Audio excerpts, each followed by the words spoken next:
I'm Karen, 28 years old, and divorced. After my first marriage failed when I was 25, I remarried a man I met at work a year ago. Now, my husband and I are enjoying a double income, no kids lifestyle. Today, on my day off, unfortunately, my husband had to work, so I thought it'd be a waste to just sit around alone. So, I decided to visit my parents' house, which I hadn't been able to do to my busy schedule. On my way back from running an errand my mom asked for, I spotted a person from my past within visible distance. I pulled my hat down to hide my face and started walking with my head down, trying to avoid them. Then, I heard a voice that still caused me a bit of pain, still sulking? It was definitely directed at me. When I looked up, there she was, Emily, an old childhood friend and the reason for my first marriage's failure. She had stolen my ex-husband from me. She casually greeted me, seemingly unconcerned about everything. "Isn't it unusual to bump into you here? You're visiting home, huh?" "I came back for the first time in a while." "Oh, I see. Came back home because you're alone and bored on your day off?" "Kind of. I thought maybe things got tough and you came running back here." "My bad," she said with a smirk, clearly not feeling sorry at all. To Emily, who successfully stole my ex from me, I must seem like a total loser. And she probably always will. Just when I had forgotten about those times, the memories came flooding back. I felt a heavy weight in my chest, and naturally, my gaze fell. "You're so easy to read, Karen." Emily, seeing my reaction, started laughing mockingly. "Still holding a grudge? People who can't be happy for others don't find happiness themselves, you know?" I thought, who's the twisted one here? Emily, who never wished for my happiness, is now laughing in that insincere way. She always had a knack for putting others down. "You know, you've always had your boyfriend stolen by me since high school. You still remember that?" "How could I forget? Stealing the most beautiful and smart girl's boyfriend? It meant I was the most beautiful girl in school. Felt invincible," she boasted. Emily hasn't changed, still taking pride in such old stories. "It's not like I was the most beautiful or smartest. Can we drop it? It's been over 10 years. "Oh, come on, that false modesty of yours is what makes women enemies, you know? You never learn. Is that why your super successful husband left you? So, I guess I should thank you, huh?" It was clear this conversation wasn't going to end soon. Who's really being persistent here? Emily's nagging was just like it used to be in middle and high school. Emily and I went to the same middle and high school.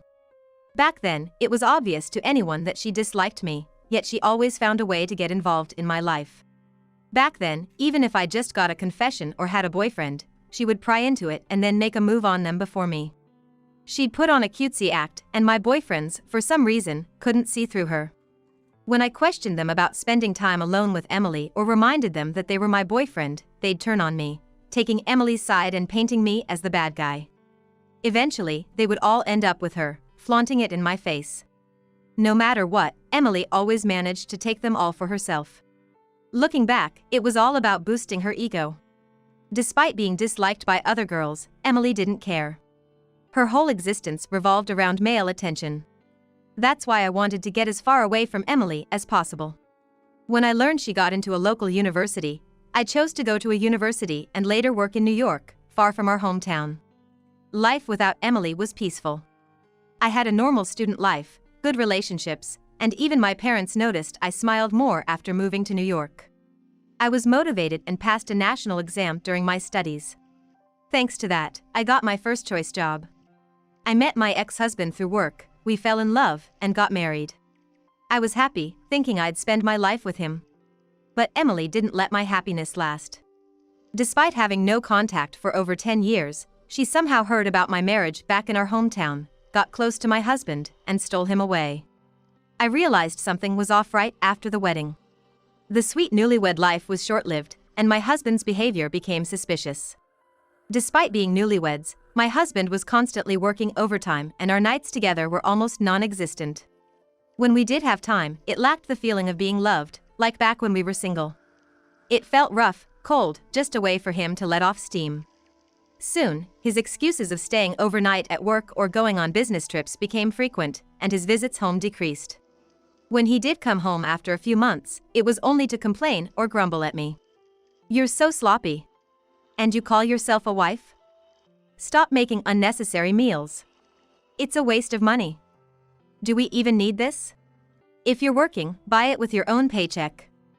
It's so uncomfortable here. Wasting time with an unfriendly woman like you is the worst. Don't act all high and mighty just because you're a bit smart. Women should be charming, you know? These were just the tip of the iceberg, and there were times when he even got physically abusive. I couldn't bring myself to tell my parents, who were overjoyed about their daughter's marriage. I tried to manage work and home life while walking on eggshells around my husband. It's just a phase, like some kind of marriage blues. If I stay supportive and understanding, he'll come back to being the kind man he was, I believed and lived each day hoping for that.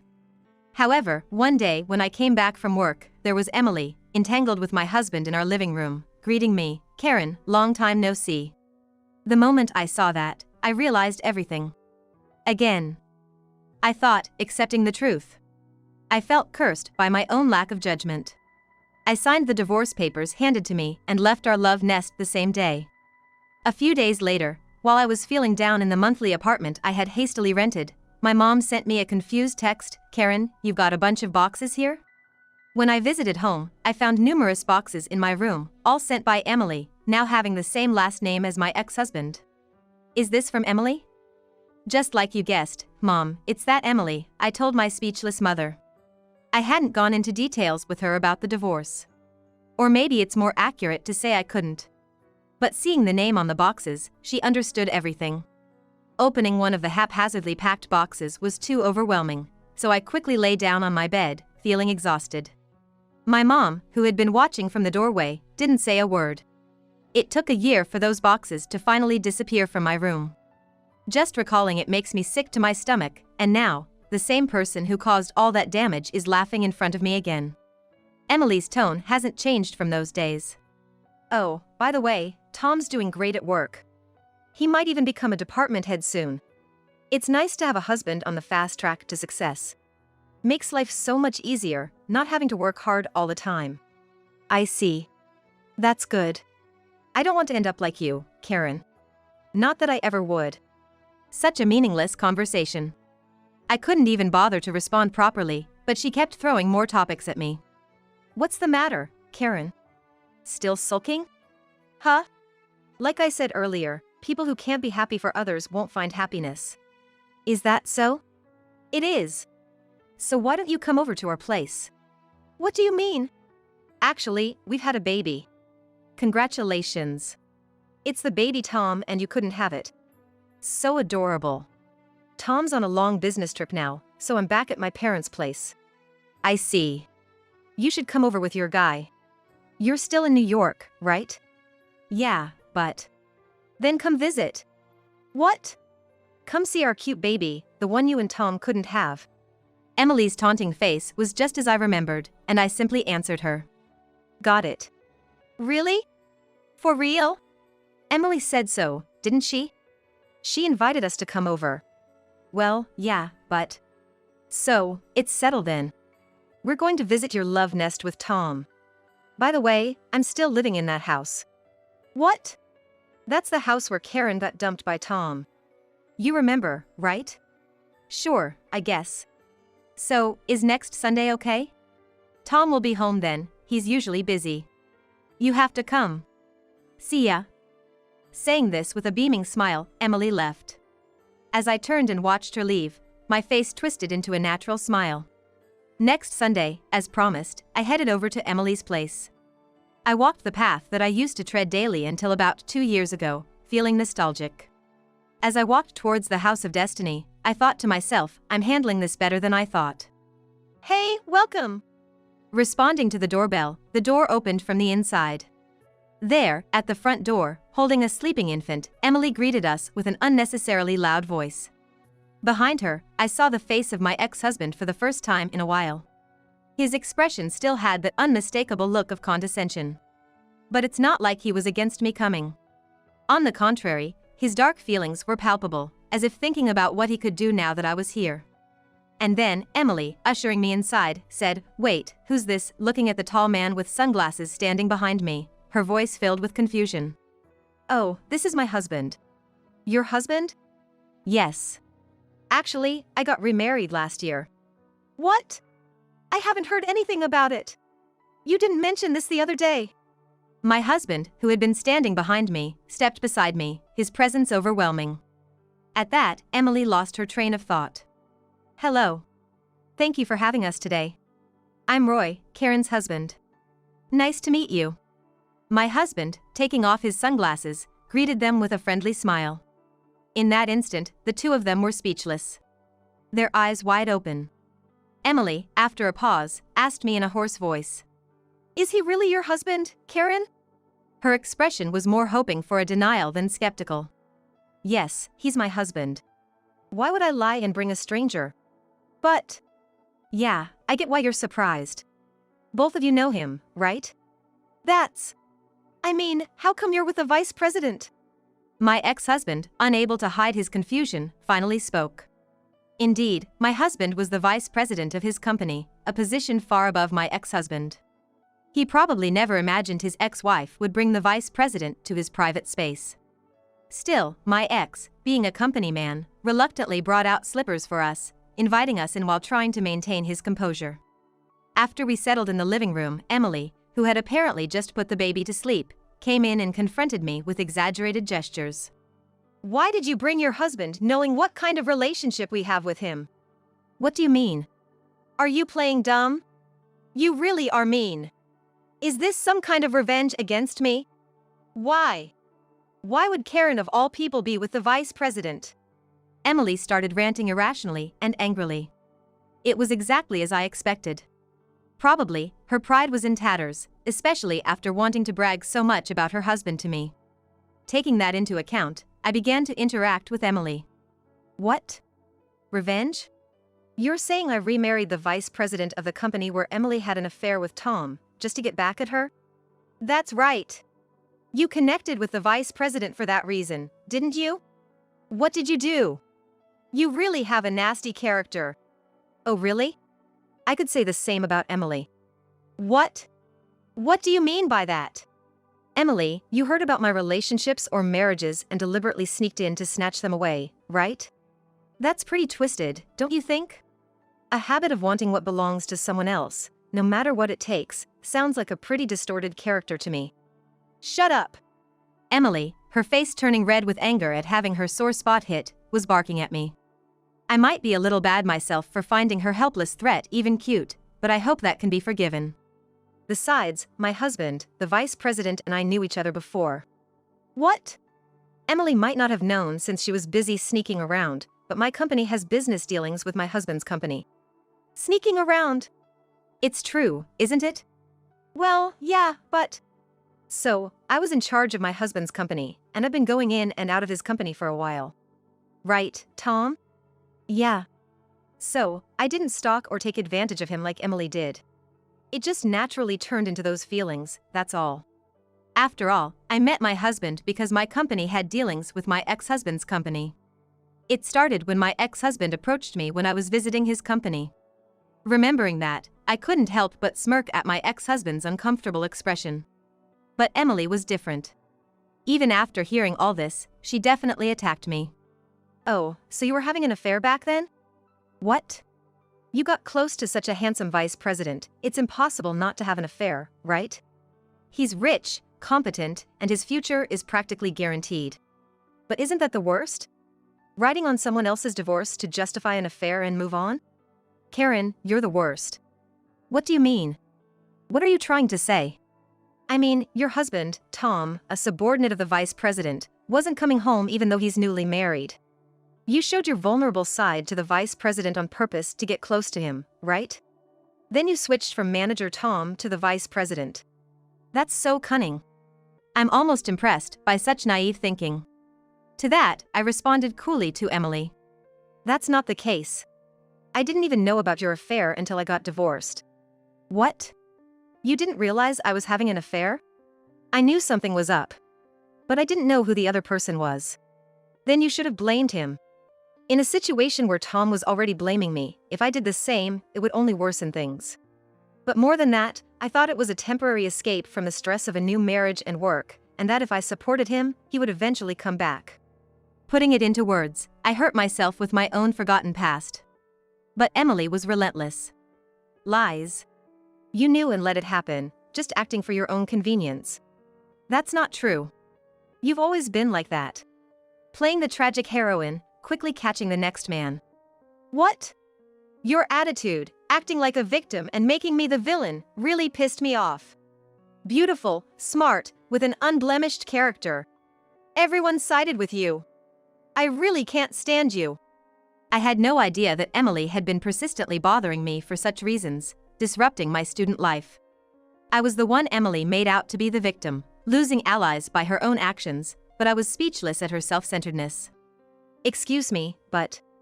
Seeing this, my husband stepped in between Emily and me. Isn't that all just a vicious cycle you've created yourself? Huh? You dislike Karen. No matter what she does, it doesn't sit right with you. That's why you keep hurting her. From an outsider's perspective, your actions aren't exactly supportable, and it's human nature to want to help someone who's hurt. And it's not something Karen created. You made these bad actions all by yourself. Why are you complaining about Karen? You're the only one who can stop what you started, right? Emily was speechless at my husband's completely reasonable words. Seeing her silenced, my husband continued. About what I said earlier, it's true that I had professional interactions with Karen for a few years. It's true we knew each other. But I had no idea she was married to Tom until their divorce. Neither she nor Tom ever mentioned they were married at work. Nobody even knew they were dating. Why not? Our wedding was really just close family, so no one from our companies knew who the other was. And the main reason is, Tom didn't want people to know his company was involved with his girlfriend or wife. At my words, both my ex-husband Tom, looking embarrassed, and Emily, unable to comprehend, were puzzled. The reason for this was clear and well-founded. I decided to enlighten Emily. Do you know why Tom didn't want people to know he was dating or married to me? Not at all. It makes no sense. Well, Tom didn't want people to know he was dating someone who worked at a better company and held a higher position than him. That was just like him. He had to date someone of high caliber. But he didn't want anyone to know if they were above him. I get it from a male perspective, but then what about his affair with Emily? She was below him in both educational and employment levels, so he felt superior. His words still infuriate me. Just because you're a bit smart, don't get all high and mighty. A woman's charm is most important. Emily seemed caught up in my words. Higher company and position? What do you mean? Exactly what I said. What's that? Unlike Emily, who never got a job and always worked part-time, I worked hard during college to get hired at my current company, and I've worked my way up to where I am now. So, it's ridiculous to think I'd jeopardize that for an affair. You get that, right, Emily? Emily was predictably infuriated by my words. What's that supposed to mean? What's your current position? You're saying you're different from me? Of course I am. A department manager who works hard compared to someone looking for men in part-time jobs? We're not even comparable. Department manager? Who's that? I've been talking about myself. I'm the manager. What? A manager at 30? Yes, I worked hard for it. A woman as a manager? A woman, yes. It's a modern era, Emily. Gender equality is a thing. Are you stuck in the past? I pressed on as Emily bit her lip in frustration. That's why I don't need my husband to climb the ladder, nor do I need to switch to a vice president. If I wanted more, I'd work for it myself. But I guess someone like Emily, who scouts for wealthy men in part-time jobs, wouldn't understand. Shut up. Maybe you used your charm to climb up. That's you, Emily, isn't it? What? You did the same recently. You seduced an elite guy at your part-time job and snatched him away. Once you had him, you quit the job and clung to him, stabbing the other woman in the back. Classic Emily. What? But you know, between Tom and me, I was the one earning more, right, Tom? Tom, looking down, nodded faintly, to Emily's muttered disbelief. My salary, thanks to the company size, was about 1.7 times Tom's. Sure, this house was bought in Tom's name, and he alone took out the mortgage, not because I didn't have money, but due to Tom's pride. He didn't want to share a loan with his wife, saying, taking out a loan with the wife, too embarrassing if anyone finds out. He insisted on paying for everything, the luxury car, the honeymoon, even when I offered to share. He burdened himself unnecessarily. What? So, you're super rich? That's why I said, I don't need a man for his money. You must have a lot saved up. The divorce settlement. Give it to me. What? Her statement was completely out of left field. How could she get to such a conclusion from that conversation? It made me sigh softly, wondering if Emily really just cares about money. I didn't think about it in the rush of our talk, but yes.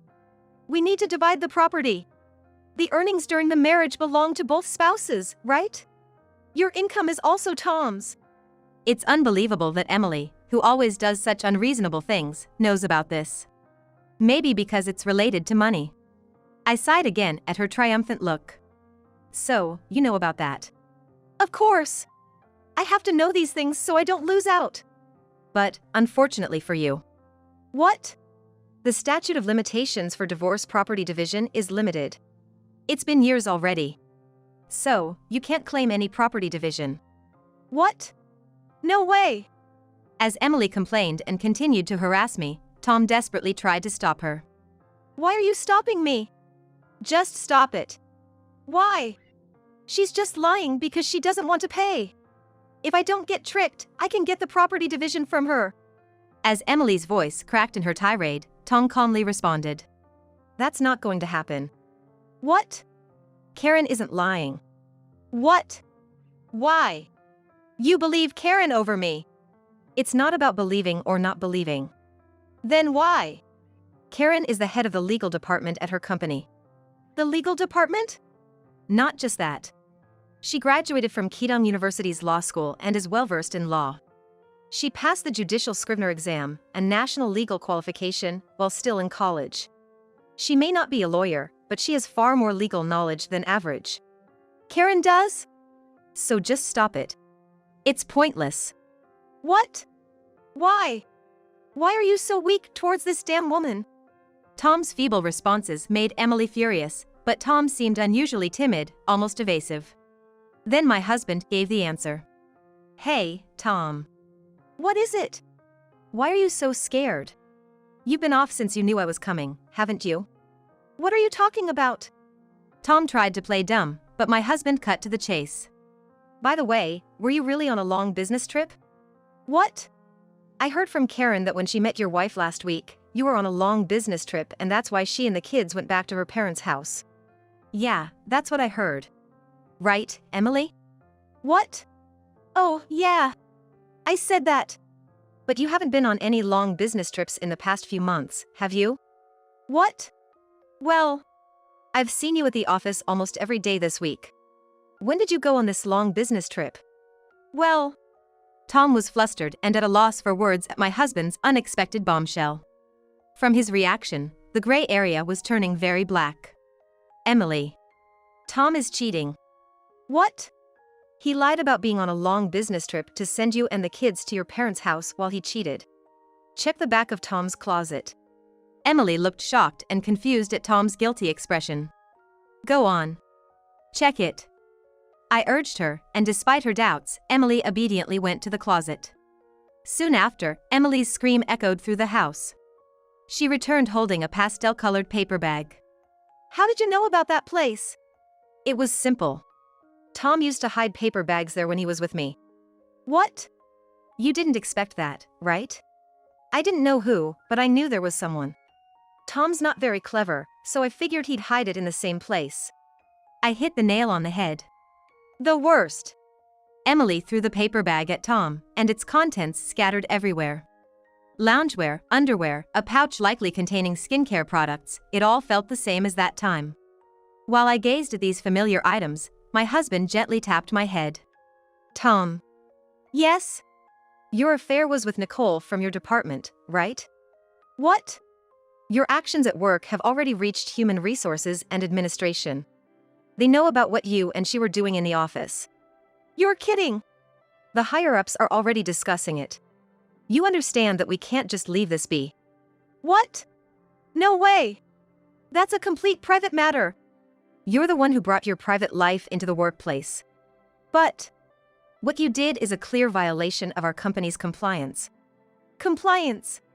You'll receive an email from the investigation committee today. Answer it and then stay home for a while. My husband's face was calm. Emily was furiously grappling with Tom. Tom, in his pitiable state, was pleading with my husband. Emotions swelled from somewhere deep within me. The soft, weak cries from a distant room suddenly enveloped the air in silence. Emily's anger turned to tears as she ran towards the sound. In the living room, only the slumped figure of Tom remained. A month has passed since then, and today, for the first time in a while, my husband and I both had a day off. We had a leisurely morning with brunch, and I was preparing our post-meal drinks.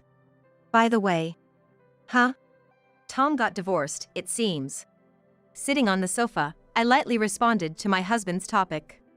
After his suspension, the investigation committee interviewed him. Following the handover, Tom was transferred to a small branch office in the countryside. Being sent to the countryside, off the path of an elite, and all because of his affair, Emily couldn't forgive the blow to her pride and anger, leading to their divorce. Well, I can somewhat understand her feelings. I was hurt and my pride was shattered back then. It wasn't about who was earning more. It felt like being trampled on as a person. But well, it's like karma for his ex-wife, right? An eye for an eye? Tom glanced at me briefly.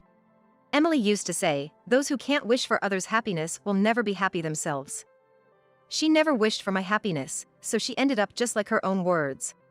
I smiled as I accepted the warm herbal tea my husband handed to me. He sat beside me, gently tapping my head as usual. It's going to be all right, his unspoken words comforted me countless times. A natural smile spread across my face, and I instinctively placed my hand on my belly, a recent habit. My husband joined in, placing his hand over mine. It's still not moving, right? Not at 10 weeks, probably. I can't wait to meet our baby. I want to feel it too. My husband, envious of the sensation only a mother could feel. We had been married for a year, and though we said we wanted to enjoy our time together first, his unexpected enthusiasm was a delightful surprise. I have a feeling we're going to be such doting parents. Me? Who else? Who else but you? Well, I can't deny that. His expression, one I had never seen before, must be his face as a father. I knew I'd see many new sides of my husband in the future, exciting yet slightly daunting. Life isn't always filled with happiness, a lesson I've learned well. But I'm confident we can face even negative situations positively. And I'm sure I'll be a great dad. I think so too. And I'm confident I'll always be a good husband. What? Turning to him, I saw him smiling at me with tender eyes, and my earlier anxieties seemed to fade away. Together, we'll be just fine. Rest easy and come into this world, I thought, gently stroking my growing belly.